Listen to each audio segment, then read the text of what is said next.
Hey, this is Coffee Can't Fix Everything. This is a show where we talk about mental health over a cup of coffee.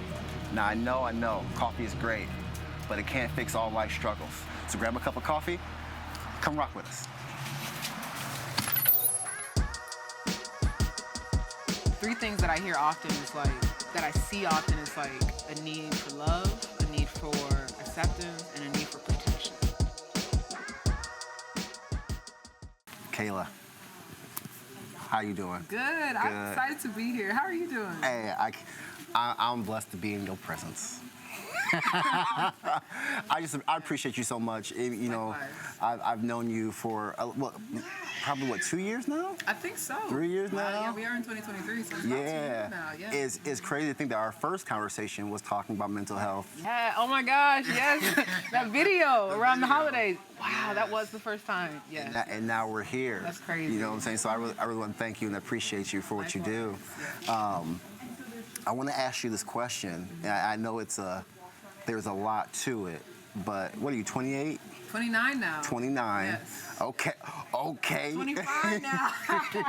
Yes. But you are a leader in not only mental health in general in the area, but especially you're looked at in the LGBTQ community because of who you are. But how does that feel being the OG at a young age, and you're still looking for your own OG? Right. Like, who do I go to? Yes. Tell me, what is that like? Honestly, I think about this a lot, and it's wild because in my mind, I feel like I'm still figuring out a lot of things. So I have people across the age spectrum that will look up to me and be like, wow, I wish I had that. Wow, I wish I could experience that. Especially be proud and out and talk the way I talk and just occupy spaces the way I do without, what it looks like without a lot of fear and stuff like that. I get a lot of people I want to be like that. And I feel encouraged because I had to do a lot of healing to get to this point. And I guess I never realized that I was different. I just realized I'm kind of just going my course. I'm saying what I believe in. I'm standing on what I believe in, and didn't realize that separated me until literally 2 or 3 years ago. And I thought, everybody kind of moves like this. And so it's really encouraging in my role as a leader because I'm hope to create these spaces and things such as that. But sometimes it can be really isolating because I've been thinking a lot. I was like, wow, if I had this when I was a teenager, right. Or even literally when I was in college, because I didn't know anybody in college that was a part of the LGBTQ community, especially ones that I was connected with, which is crazy to me. Right. So it's in some ways it can feel empowering, wow, yeah, they say I'm him, I'm her, it feels good. But I do feel isolated sometimes, which unfortunately a lot of us feel that way in general because we're different, but it's just you don't get to see a lot of older people, especially older Black people, a part of the LGBTQ community that are living and embracing themselves with confidence and feeling supported and in community. So I sometimes struggle to know who can I turn to that looks like me, that's had my experience, to get some of that support. And so a lot of it, I find myself cultivating internally of where do I want to see myself becoming? Right. So I can track to that. So in a way, because of your journey, you say you did a lot of work on yourself mentally, yeah. You became the mentor that you want. Yes. Yeah. And I wonder if those mentors that you were looking for, there's somebody out there right now that's 50 years old that's looking for someone like you. Yes, absolutely.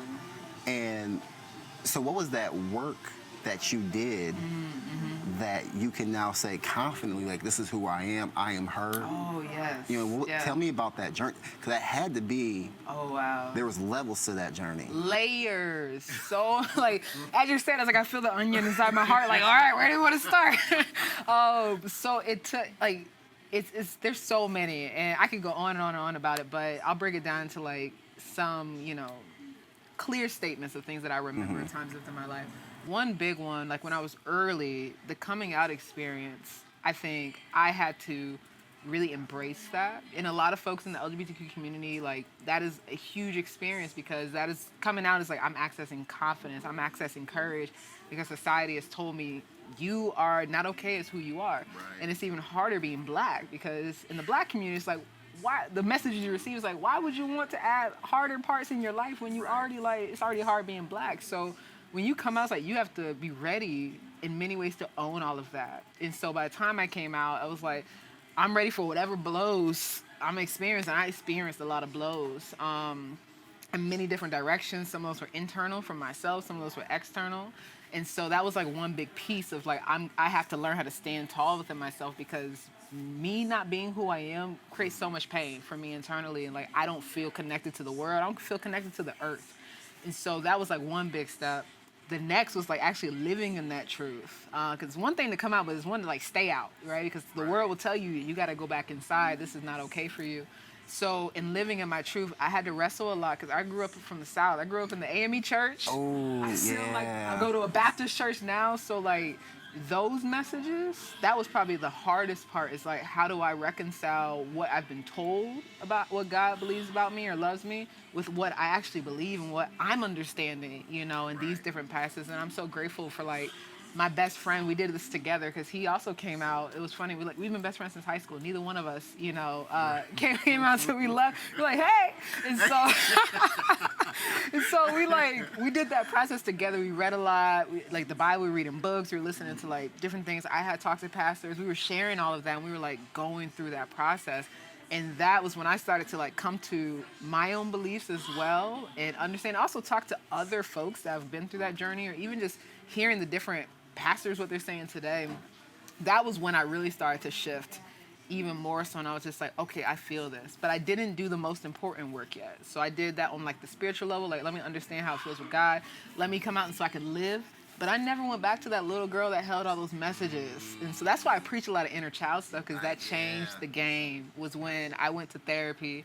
And my therapist was just like, yeah, it sounds like there's a little girl inside of you that like has lesbianophobia, right? Pretty much just like, that doesn't believe that's okay.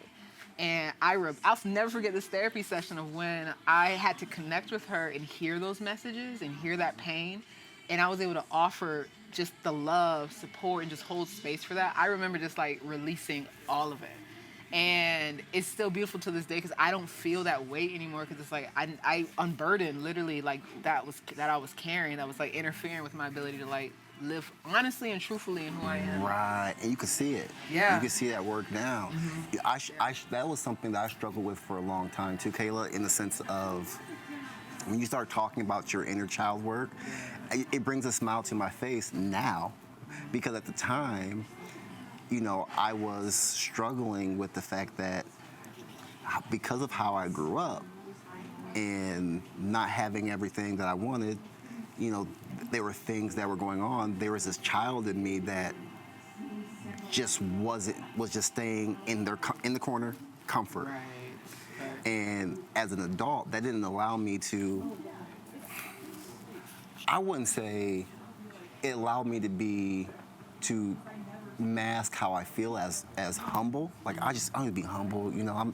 I'm not gonna do too much. I'm just gonna do my little thing here. I ain't gonna do nothing. Absolutely. I had all these dreams, Kayla. Like I want to do all these things, but nah, Corey can't do that. Mm-hmm. You can't do that. Right. You know what I mean? And then as I started to really work on that a little bit and be like, this is not being cocky.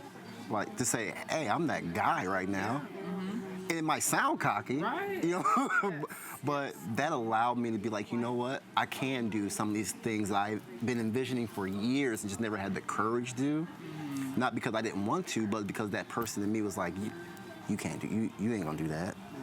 Right. You know what I mean? And that was, for me, working on that and recognizing that was super important. Absolutely. You know what I mean? Because there are a lot of grown men out there and women that have a child in them that has not been able to come out. Mm-hmm. They haven't been able to work on that. Right. How do you, just as a friend, if you know somebody that's like, man, you need to talk to somebody.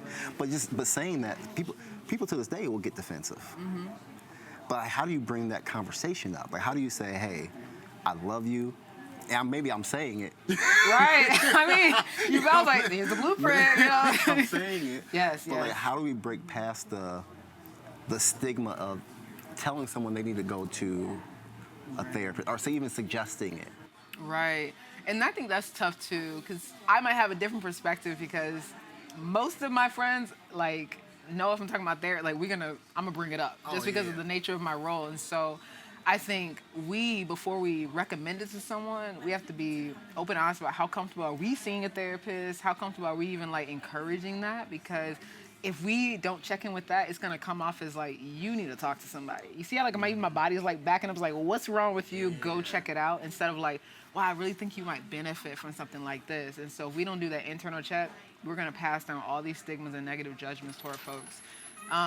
So what I would say is, if you're trying to open the door for that, like I usually only recommend therapies to my friends when I'm like, this has been an ongoing situation that has happened. Because sometimes people just like need a vent and just talk, and then they feel okay. They just need community and support. Right. But and if you recommend it too early, it's just like, I just need my friend to just listen to me. I don't need a therapist. Yes, and so, but when it becomes a pattern, that's when it's like, you've been struggling with this for like a hot minute. I've noticed you bringing it up a lot more. You're saying like you're not feeling okay, and it doesn't seem like it's getting a little better for you, and there's other things happening in your life. Have you thought about talking to someone? Because at that point, it's no longer you need to talk to them because you're not coping. You need to talk to them because you got a lot going on, and it's clear that it's impacting you. It started off that way. So if that is a rule of thumb people want to use, it's like, unless there's like a safety concern, usually a one-off would be like, nah, I want to acknowledge you got it. But like if it continues to happen, like 2 or 3 times y'all talking about the same thing, then it might be like have you thought about talking to someone, so you have your own space to talk a little bit more about that.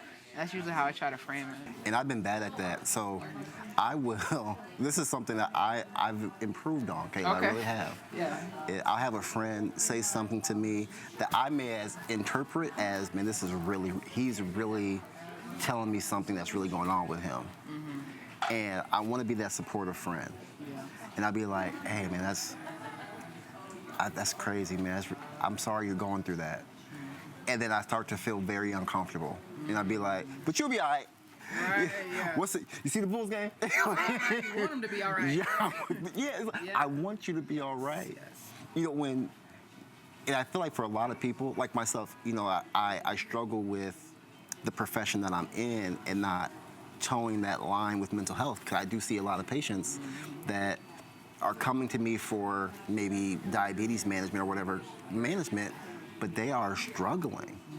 And I try to not toe that line of being your therapist, because that's just not my scope. It's not my scope, and that translates to when I'm connecting with my friends. Right. So like, what can someone do when they're having that conversation with somebody and not? First, we need to break the stigma of being like awkward around it. But like, what would you say to someone that just doesn't, no mental health background, nothing, but they want to support their friend? Yeah. What does that look like? One, I would say, being a therapist means more than just sitting and listening to people, or even just like talking to them about what they're going through. Like it's like when someone's in a therapy office, I'm like listening to like how this connects to past patterns. I'm listening to the things that might jump out. I'm looking at body language and things like that. So, and then I'm also listening to like, okay, how does this tie into like your original goals and things like that?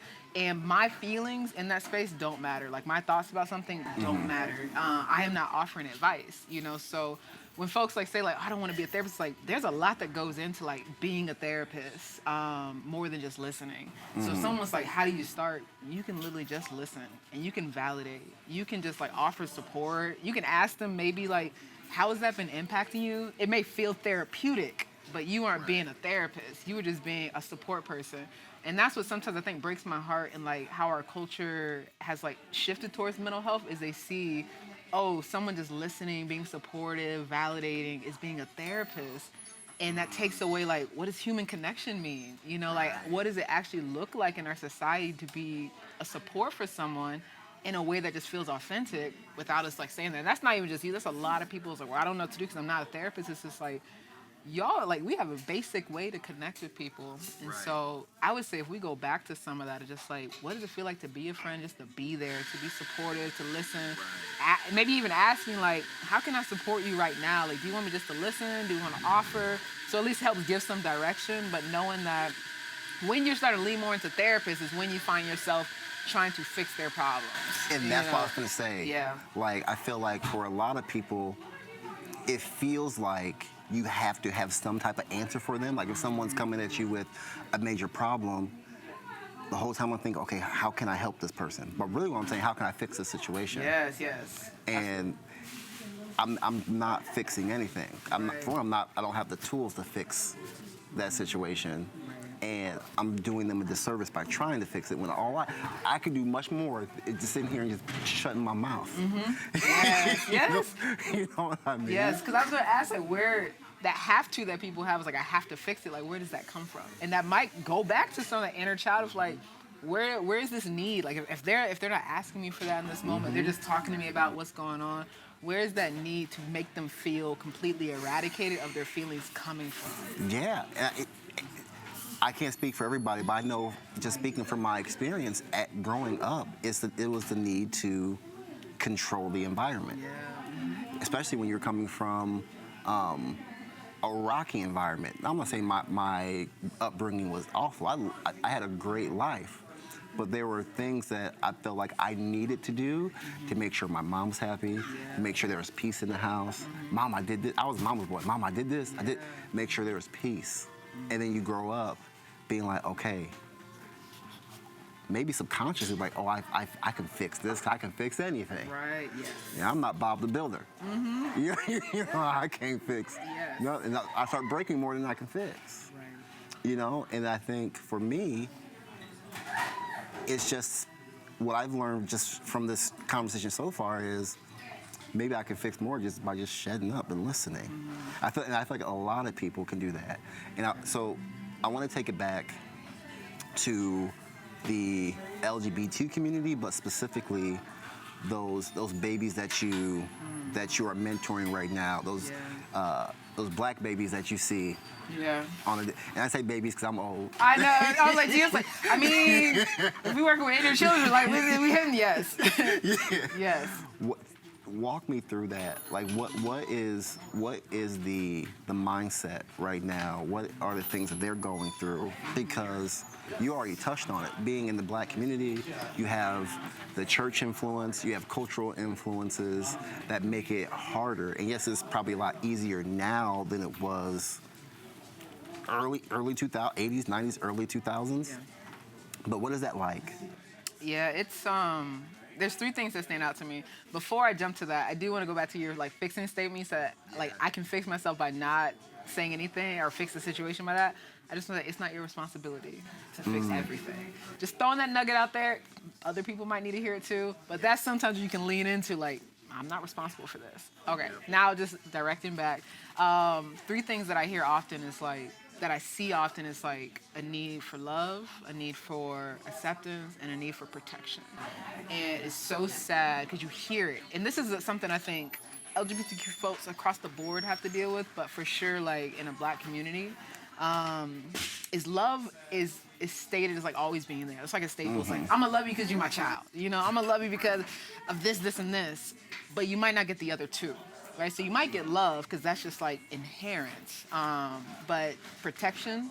If someone says something out of pocket, you know, towards you about your community, like why you let them dress like that, why you let them date that person, they're not saying. Often, unfortunately, especially the folks that I work with, it's not like leave them alone. They deserve to love who they love. It's kind of like, well, you know, or kind of like, or it's silence, or there's not a lot of, you know, rebuttal. So there's that, their protection isn't there. And that can happen early in life, just like the things that are said on television, the things that are said like at the family table, you know, like holidays, like the way you just kind of talk about things. I remember, you know, when Barack Obama signed, you know, into the law, like legalizing same-sex marriage and stuff like that, the conversations that were held in our black communities about that action. Right. And we had so many black folks a part of that community that were listening. You know, so, you know, offer is kind of a mixed message. I love you, but I don't love that part of you. I'm not going to protect that part of you. And then that leads right into acceptance of like, it sends a clear message that all of me is not worthy of being loved, supported, seen, valued, heard. And then when you take that out of the home and then you go into society, and then that is like capitalized on being black or any other marginalized identity. Like let's say you have a disability, you add age into the component, you add all these other factors. it can create such a deep sense of isolation that makes you not only feel isolated from like your family, isolated from the world, but isolated from yourself. And often, like in a lot of my work, I have to help them bring back that connection within themselves because we see a level of like, I have to disconnect from that part of me because I have learned that that is unworthy of love. And this happens even after like they come out. You can be dating people, but it's still like, yeah, but I disconnect, or you kind of shape shift in certain spaces. I see it a lot, especially with the Black gay men that I've worked with in my time. It's like the change in voice, like putting a little more bass, or feeling like you have to like kind of feel more masculine because in many cultures, especially Black, Indigenous people, color folk, in certain communities, like the way gay men are presumed is to be more connected with femininity or seen as like less masculine. So in those spaces, they feel like they have to overcompensate. Same with women as well. If they're not more feminine, kind of you see that same pattern, or else people will assume that you're something that you're not. And so even as you come out, it's like these battles and identity negotiations that happen internally that just create low sense of self. I was looking at statistics and it like broke my heart to see like in 2022, like on the Trevor Project, what they do a lot of work for LGBTQ youth on like ages like 13 and 24. The two highest rates in suicide were with Indigenous populations in the Black community. Yes. Mm-hmm. And I'm just like, what is going on? You know, it breaks my heart. And then we're seeing an increase in rates within that as well. So across the board. So those are the things that I see most common, especially within those communities. And a lot of therapy is like, how do we rebuild that internal love? You know, how do we rebuild community around you that you truly feel accepted? And I think I naturally went through that as well. It's like, as I was trying to navigate coming out, it's like, I love Black people. I love being around them, but I didn't have a lot of Black people that are part of the LGBTQ community. So, and sometimes I felt like, am I sacrificing a part of myself? Because certain conversations we can't have or they don't know how to have. But like, if you exit that space and I go into predominantly white LGBTQ spaces, the conversations of races don't come up in ways that make me feel comfortable or accepted or safe. And so you end up feeling, unfortunately, in times that you have to choose. And that can feel uncomfortable until you find a community that embraces every aspect of your identity, not just tolerates, but truly embraces and like celebrates. Right. So for someone like myself, cisgender male, that wants to show, this is where I struggle. Yeah. Kayla is, I'm an ally, and I want people to know I'm an ally, but I feel like I don't want to be performative. Like, almost like how someone's like, hey, I got Black. Yeah, I was just about to say, I was like, yeah, that sounds like, I've heard that narrative before. Yes. I don't want to be like, hey, how you doing? Like, yes, you know, hey, I know Kayla.